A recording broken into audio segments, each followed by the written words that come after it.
There we go. Don't throw any tomatoes at me, please. No tomatoes. No tomatoes for Democrats, but not yet, at least. Really grateful you could join here. I have so much to ask you, and I'm wondering how you feel about this movement from the Trump administration to bring terrible jobs to America for Americans to work.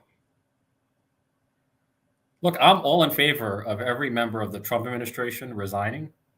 Participating. Like, I would be all for onshoring the garment industry, footwear. If the Trump administration, if Howard Lutnick is gonna, insert those screws into the iPhones, I'm all for it. Yeah, well, they're not. And I think that's a great point, that if they're not willing to do it, then why would they want anyone else to do it? That's such a great point.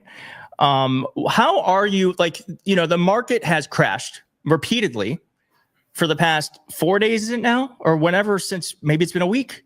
And these tariffs are just like the biggest self-own that America has ever experienced, at least in my lifetime. And what is like the way out of this? Look, I'm in a state of shock. I mean, Donald Trump is on a suicide mission to crash the U.S. economy. Like, he's engineering one of the greatest destructions of wealth we've ever seen. Since Inauguration Day, America's lost $11 trillion in wealth.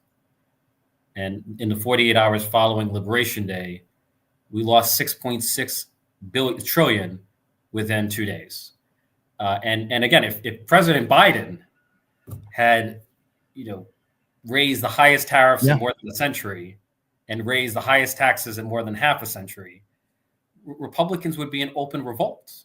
The Republican Party would be screaming socialism. So for me, the hypocrisy from the Republican Party fucking boggles the mind. But for me, the lesson learned here is that we've gone too far in ceding too much power to the president. Like, just like we would never trust the president to set individual tax rates, why are we allowing the president to set tariff rates? Like, how could it be in a democracy that the president could impose one of the largest tax increases in American history, a $600 billion tax increase on everyday Americans, without an act of Congress, without public deliberation and debate, without any transparency and accountability? And that's happening because technically the president is allowed to do this under times of an emergency situations, right? But there's no emergency. So this is unconstitutional. Yeah. But you don't think that Vietnamese control of the garment industry is not an emergency? You're right. Now that you've made me think about it differently. The president. Thank God someone's taking control. It is, and just the whole. And here's what's interesting: the Trump tariffs had the same impact on the S&P 500 as 9/11. The same fiscal impact as a terrorist. Yes. The only difference is that it's completely self-inflicted. Like, we have a madman in the White House who's on a suicide mission, and we're all going to pay a heavy price for it.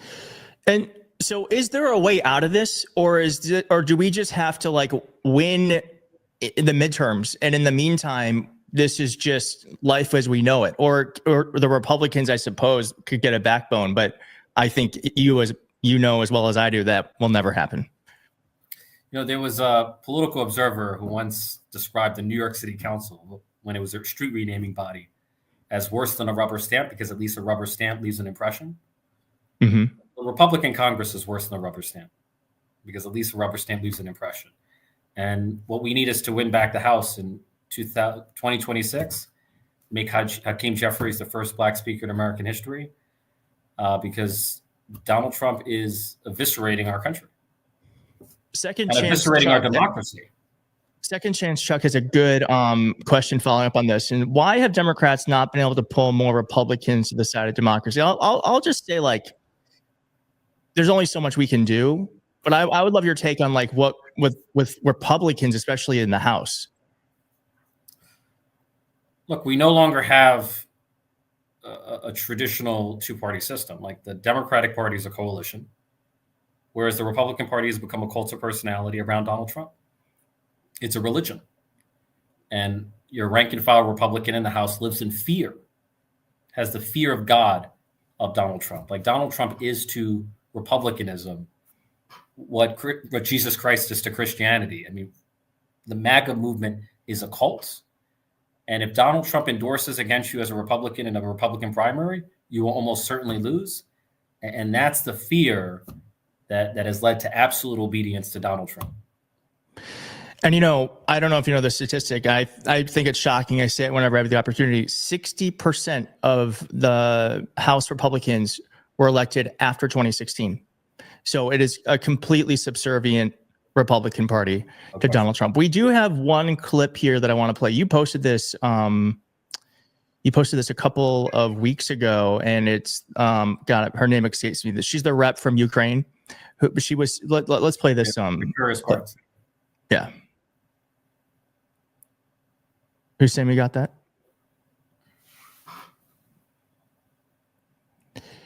Well, before we get to that, oh, here he is.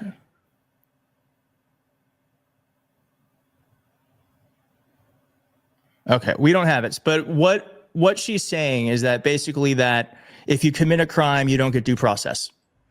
And I think that is like, one, Donald Trump wouldn't be president if not for due process, because he abused due process to avoid accountability. But people who commit crimes, now how do you determine someone has committed a crime if there's no due process?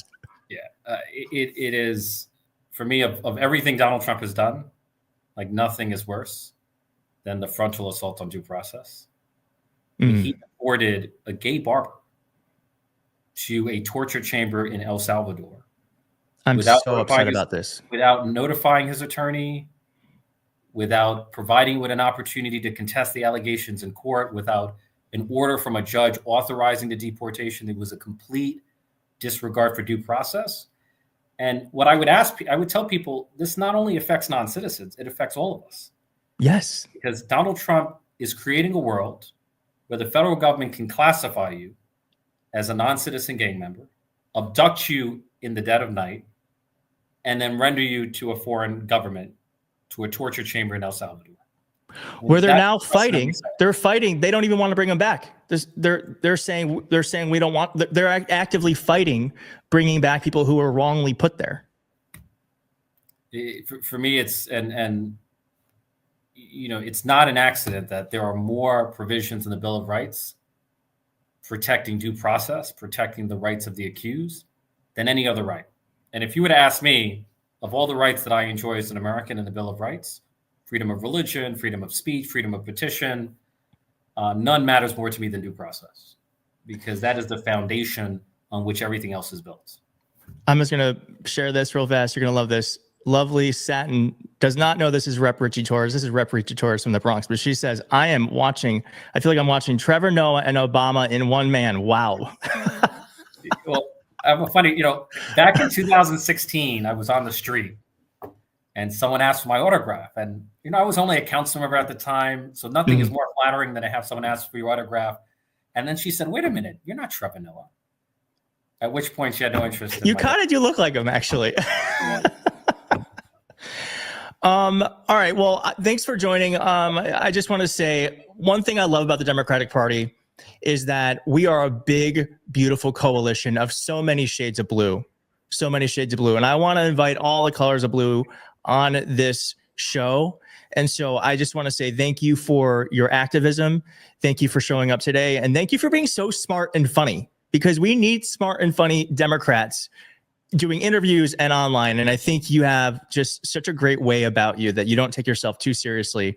And in times like this, I think humor can be one of the best antidotes to authoritarianism. I'm the fake Trevor Noah, so I have to.